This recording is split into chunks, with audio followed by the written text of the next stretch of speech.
आज की कहानी का नाम है खजाने की खोज। एक गांव में एक रामलाल नाम का एक किसान अपनी पत्नी और 4 लड़कों के साथ रहता था।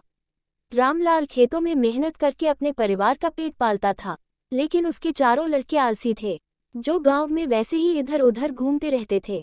एक दिन रामलाल ने अपनी पत्नी से कहा कि अभी तो मैं खेतों में काम कर रहा हूँ, लेकिन मेरे बाद इन लड़कों का क्या होगा? इन्होंने तो कभी मेहनत भी नहीं करी, ये तो कभी खेत में भी नहीं गए।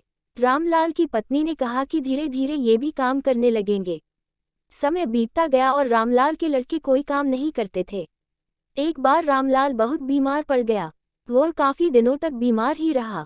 उसने अपनी पत्नी को कहा कि वह चारों लड़कों को बुला कर लाए। उसकी पत्नी चारों लड़कों को बुलाकर लाई। रामलाल ने कहा, लगता है कि अब मैं ज्यादा दिनों तक जिंदा नहीं रहूंगा। रामलाल को चिंता थी कि उसके जाने के बाद उसके बेटों का क्या होगा। इसलिए उसने कहा, बेटो, मैंने अपने जीवन में जो भी कुछ कमाया है वह खजाना अपने खेतों के नीचे दबा रखा है। मेरे बाद तुम उसमें से खजाना निकालकर आपस में बांट लेना। यह बात सुनकर चारों लड़के खुश हो गए। कुछ समय बाद रामलाल की मृत्यु हो गई। रामलाल की मृत्यु के कुछ दिनों बाद उसके लड़के खेत में दबा खजाना निकालने गए। उन्होंने सुबह से लेकर शाम तक सारा खेत खोद दिया, लेकिन उनको कोई भी खजाना नजर नहीं आया। लड़के घर आकर अपनी माँ से बोले, माँ, पिताजी ने हमसे झूठ बोला था, उस खेत में हमें कोई खजाना नहीं मिला।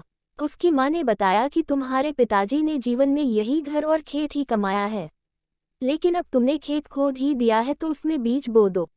इसके बाद लड़कों ने बीज बोए और माँ के कहे अनुसार उसमें पानी देते गए।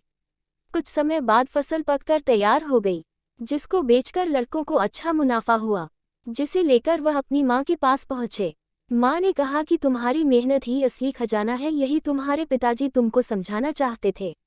मॉरल ऑफ द स्टोरी, सीख, हमें आलस्य को त्याग कर मेहनत करना चाहिए। मेहनत ही इंसान की असली दौलत है।